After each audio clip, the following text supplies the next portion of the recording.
The arrival of high pressure over the weekend has brought with it some much welcome and needed drier weather, but it has been a particularly wet period.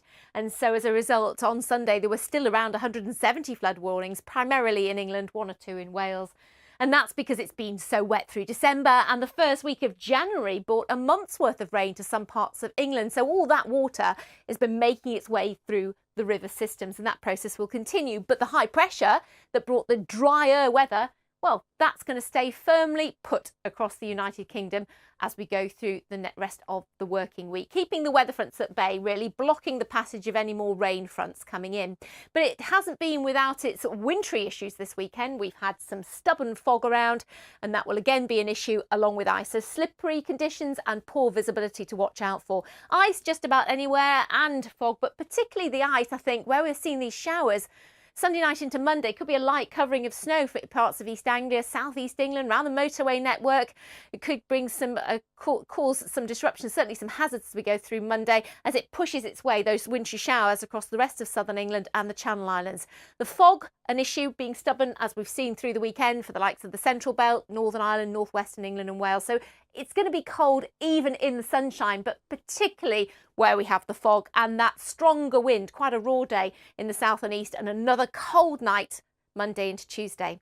And again, a raw day on Tuesday because you've got that wind, which is keener still. We might start to pick up a bit more cloud coming through to the north and the east. We start to see the showers slip away, except from Cornwall and the Isles of Scilly.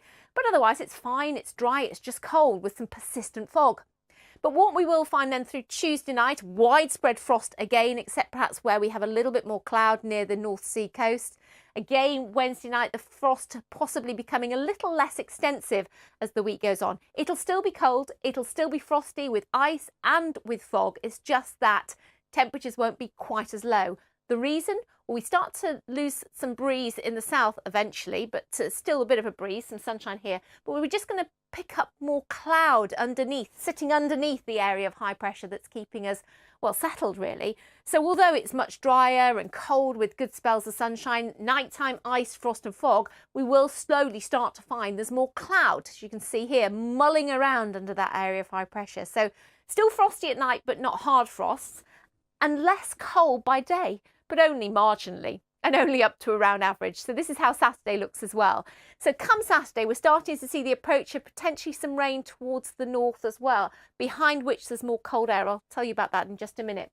So as we get towards next weekend, some uncertainty. What happens to that weather front pushing south as the highs just drifted to the northwest for a little while and then slips away, just to allow something a little bit more unsettled, but then a blast of cold north winds once again.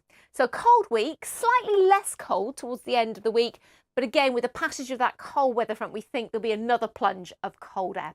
But it's a long way off and it's open to a lot of doubt at the moment. But for the rest of the working week, and in fact into the weekend, not a great deal of rain in the forecast. It's cold with frost and ice and patchy fog. There's more online.